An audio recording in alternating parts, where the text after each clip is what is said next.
rencontré Babbage à un de ces célèbres dîners auxquels assistaient les scientifiques et les ingénieurs britanniques. Babbage a démontré la section fonctionnant de son projet de machine à différence et elle a tout de suite été fascinée par l'invention. Elle a publié une description simple du projet de machine analytique. Ada en décrit la description et a aussi montré l'hypothèse selon laquelle la machine pourrait résoudre une équation. À partir de ces descriptions, on l'a souvent appelée la première programmatrice du monde. Mais elle n'a jamais programmé une machine réelle. Alors que Babbage avait atteint ces dernières années, son projet n'a pu être terminé. Il était aigri et avait souffert de nombreuses attaques de ses ennemis. En 1871, lorsque les joueurs d'orgue de Barbarie ont découvert que Babbage était souffrant, ils sont allés près de chez lui et lui ont offert une sorte de sérénade, ce qui a aggravé son agonie jusqu'à sa mort. Durant la vie de Babbage, une seule et petite partie de la machine analytique a été construite. Son projet d'ordinateur est tombé dans l'obscurité. Et à part pour le texte détaillé laissé par Ada, le projet pourrait bien avoir été oublié. Les machines de Babbage, qui n'ont jamais été terminées et qui existaient pour la plupart uniquement sur papier, étaient des proto-ordinateurs. Elles utilisaient des principes mécaniques, des vitesses, avaient des conduits en métal. Ce n'étaient pas des ordinateurs comme nous les voyons aujourd'hui. Ils n'étaient pas électroniques et digitaux. Mais ces machines étaient de façon abstraite et uniquement sur papier des ordinateurs mécaniques. Il faudra attendre une centaine d'années avant de voir l'apparition d'un projet de machine informatique programmable.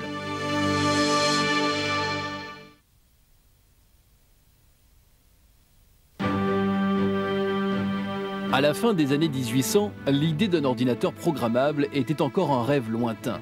Mais par contre, le rêve américain devenait réalité. L'Amérique était en voie de devenir la plus grande puissance industrielle mondiale et a ouvert ses portes aux immigrés. Dans la deuxième moitié du 19e siècle, la population des États-Unis augmentait de 35% tous les 10 ans. Cette explosion de la population américaine a commencé à menacer une des grandes institutions, le recensement américain. Selon la Constitution, le recensement était exigé tous les 10 ans. Il était exécuté à la main par des employés qui prenaient des notes sur des feuilles de papier. Il était impossible de suivre la croissance énorme de la population américaine. La croissance a atteint son sommet en 1887. Le bureau du recensement était encore occupé à enregistrer à la main les résultats de 1880. En désespoir de cause, le bureau a demandé qu'on trouve un moyen d'accélérer le calcul du recensement de 1890. Le directeur du bureau de recensement avait des propositions pour 3 systèmes différents. Alors, il a décidé d'organiser un concours. 2 des systèmes reposent sur un type de calcul manuel. Le 3e avait été développé par un ancien professeur de l'université MIT du nom de Herman Ulrich. Son système utilisait des cartes perforées. On n'est pas vraiment certain de l'origine de son idée ingénieuse. Elle s'est peut-être inspirée des contrôleurs de train qui faisaient des perforations pour marquer les billets. Le système de Ulrich a facilement gagné le concours sur les 2 autres systèmes présentés. Dans le calcul des tables, sa vitesse dépassait de 10 fois celle des autres systèmes. Le bureau de recensement loua 56 machines de Ulrich pour la somme de 1 000 $ chacune et les mit en marche en juillet 1890.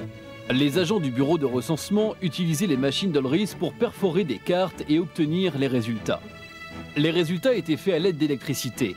Une aiguille en métal passait dans les perforations des cartes et établissait un courant électrique avec un récipient de mercure, complétant ainsi un circuit qui était enregistré dans un appareil comprenant des rangées de colorants sensibles et changeant avec le temps. Les machines d'Ulrich représentaient une étape vers la création des ordinateurs.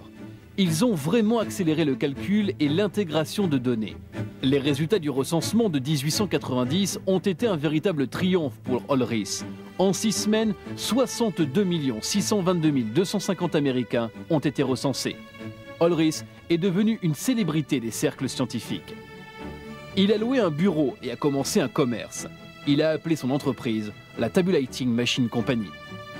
Ulrich avait le monopole du bureau du recensement et l'avenir avait l'air prometteur. Mais il éprouverait plus de difficultés que l'on aurait pu prévoir.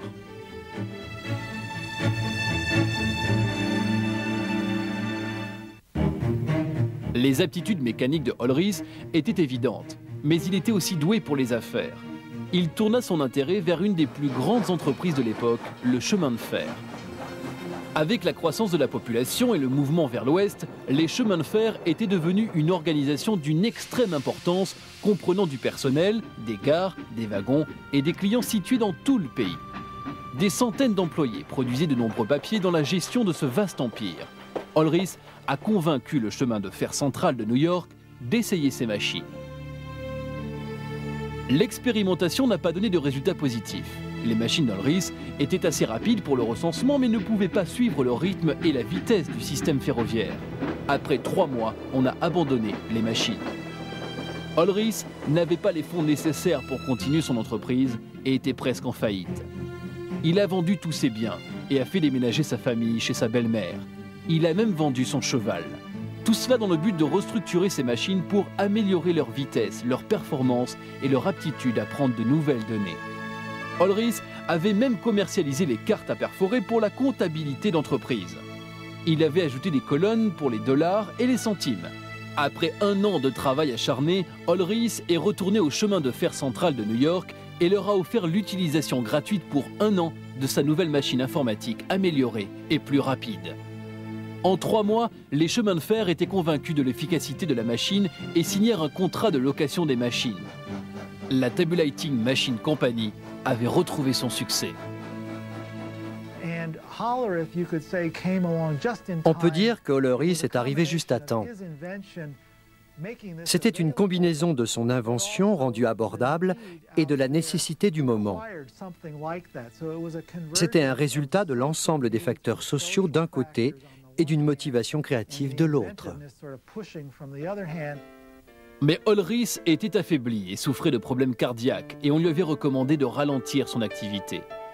En 1911, il a vendu ses actions de la Tabulating Machine Company pour plus d'1 million de dollars. L'ancienne compagnie de Hollerith s'est regroupée en 3 autres compagnies, le tout dirigé par l'homme de commerce Thomas Watson. Cela a donné une entreprise produisant une énorme quantité de matériel commercial. En 1924, Watson changea le nom de l'entreprise et l'appela International Business Machine, ou IBM. Grâce à Hollerith, le nom d'IBM deviendrait associé aux ordinateurs. Dans les années 1930, alors que les États-Unis sortaient de la dépression, les compagnies comme Boro ou IBM ont tout de même prédit une croissance et un succès grandissant. Dans la décennie qui suit, les progrès seraient lents. Il faudrait attendre l'arrivée destructive de la Deuxième Guerre mondiale pour voir un nouveau progrès marquant de l'ordinateur.